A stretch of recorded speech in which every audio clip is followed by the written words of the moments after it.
Oke, salam dan salam sejahtera. Ada pencerahan saya berkenaan dengan kenyataan yang dikeluarkan oleh Presiden PAS. Yang mana kenyataan itu dia kata, Hadi mula akui langkah gulingkan kerajaan PH. Yang mana kenyataan ini juga dia kata, Presiden PAS Abdul Hadi Awang berkata dirinya merupakan individu yang memulakan langkah untuk menjatuhkan kerajaan Pakatan Harapan.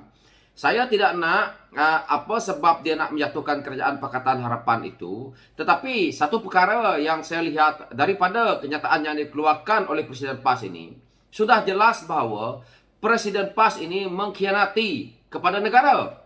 Mengkhianati kepada mandat rakyat. Jadi, kalau kita lihat, boleh juga kita katakan PAS ni sudah pun mengkhianati kepada yang di-Pertuan Agong. Kerana dia memulakan langkah untuk menggulingkan kerajaan. Ini adalah satu perkara yang tidak baik. Ini bukan perkara main-main. Saya tidak nak isunya dia nak sebut ISET lah, dia nak sebut apalah di sini, tetapi isunya kamu menggulingkan kerajaan daripada mandat rakyat yang mana Perdana Menterinya adalah dilantik oleh yang di-Pertuan Agong. Jadi dia mulakan dengan langkah-langkah dalaman apabila dia cuba berjumpa dengan Tun, dia mempengaruhi ketua-ketua parti ini untuk dia bersekongkol, dan akhirnya kalau kita rakyat lihat terjadinya Kongres Maruah Melayu. Dari situlah mulanya. Jadi apa yang kita lihat hari ini, orang seperti Presiden PAS ini, kalau beliau mendapat kuasa, maka dia akan menindaskan kepada kaum lain. Kerana ini yang dia main hari ini adalah isu perkauman, isu agama. Yang mana negara kita ini tidak besar. Malaysia ini kecil saja. Presiden PAS dengan ahli-ahli PAS ni hanya yang ada berapa juta saja.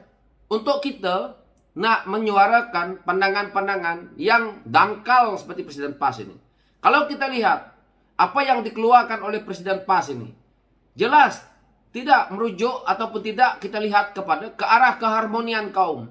Beliau kerjanya adalah memecah belah, memporak-perandakan negara dengan memainkan isu agama. Sedangkan parti PAS ini bukan parti yang untuk dia mainkan isu agama. Parti politik walaupun berlandaskan agama tetapi bukan untuk kerjanya seperti ini. Parti PAS adalah sebuah parti yang diluluskan oleh ROS untuk bersaing dengan parti-parti lain agar boleh membantu negara ini jika mereka menjadi kerajaan, jika mereka menang, supaya lancar pentadbiran negara ini. Bukan kerjanya untuk mengkhianat, bukan kerjanya untuk dia memecah belahkan kerajaan-kerajaan yang terbentuk. Jadi saya harap rakyat di luar sana harus melihat bahawa kita tolak parti PAS ini. Parti PAS patutnya kita kuburkan selama-lamanya kerana parti yang berlandaskan kepada agama, yang mana mereka menggunakan agama untuk mereka menyerang parti-parti lain dengan harapan mereka boleh membentuk kerajaan. Tetapi hakikatnya pemimpin-pemimpin PAS tidak tahu buat kerja. Mereka tidak mempunyai idealisme yang terbaik untuk dibentangkan kepada rakyat untuk mereka nak membangunkan negara ini.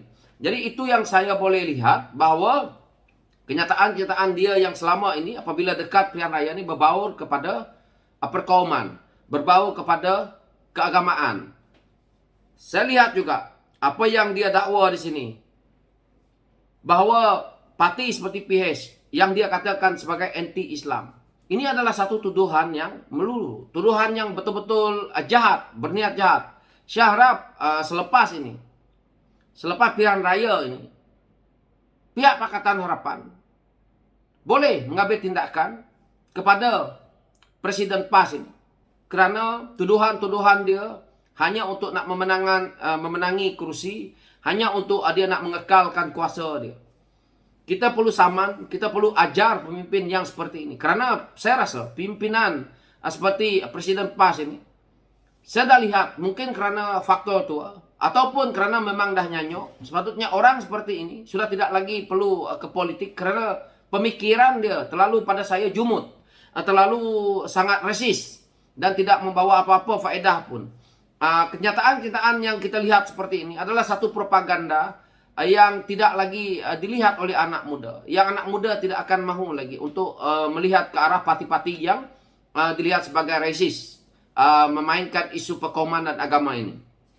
Jadi saya lihat daripada kenyataan-kenyataan yang dia buat bahwa itu dia kata susulan persetujuan Hadi berunding dan kemudian diadakan bersama dengan UMNO. Hasil persetujuan itu maka digerakkan langkah di mana Tan Sri Muhyiddin Yassin mengumumkan keluar Pakatan Harapan. Saya cadangkan Presiden Bersatu sebagai calon Perdana Menteri baru.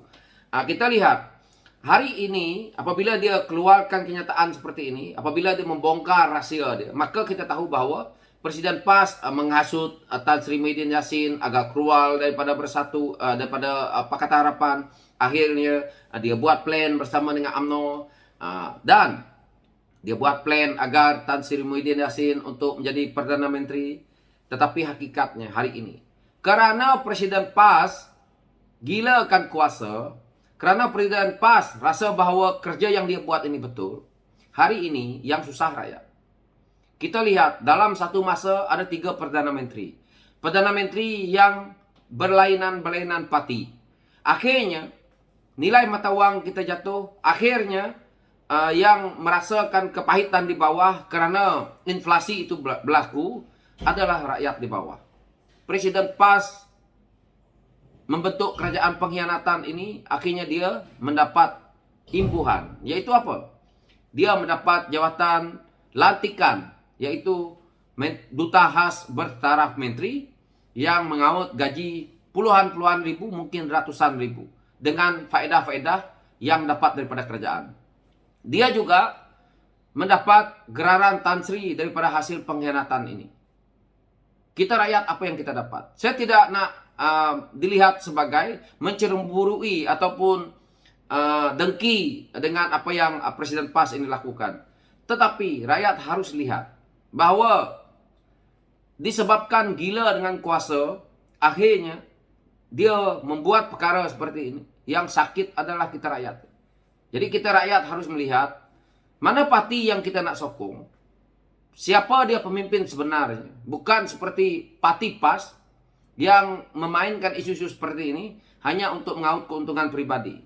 Satu lagi perkara yang saya nak beritahu dekat pimpinan PAS, terutamanya Presiden PAS dan kepada walaon-walaon PAS, pemimpin kamu, walaupun Presiden PAS, selama ini dia duduk dalam politik nih, pusing sana, pusing sini, dia menang sana, menjadi ahli parlimen, menjadi DUN.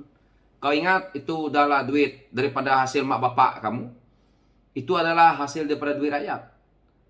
Dia mainkan isu agama, mainkan isu kaum. Duit yang Presiden PAS buat sebagai gajinya adalah hasil daripada duit seluruh orang di Malaysia ini, tak kira kaum, tak kira agama. Jadi duit itu, kalau saya sendiri sebagai rakyat, saya tidak halalkan. Kerana itu adalah duit haram. Presiden PAS duduk dalam politik, mendapat pencen, mendapat apa semua, itu adalah duit rakyat. Jadi dia mainkan isu agama, mainkan isu kaum, itu adalah salah. Jadi berfikirlah kita sebagai ahli politik, sebagai rakyat, jangan terpengaruh. Presiden PAS itu takkan hidup kalau dia tidak main politik hari ini. Kerana kerja dia adalah seperti lintah. Makan duit hasil rakyat, tapi kerjanya tidak dilaksanakan. Pada saya, ketulahan ini. Saya agak bercakap tegas ataupun agak bercakap lancak, celupar di sini berkenaan dengan isu ini. Agar kita ini sadar. Presiden PAS tu selama-lama di dalam politik, dia dapat pencen, dapat gaji setiap bulan. Untuk nak bagi anak bini makan, itu duit rakyat. Dia lagi mainkan isu seperti ini. So itu pencerahan saya. Sekian, terima kasih.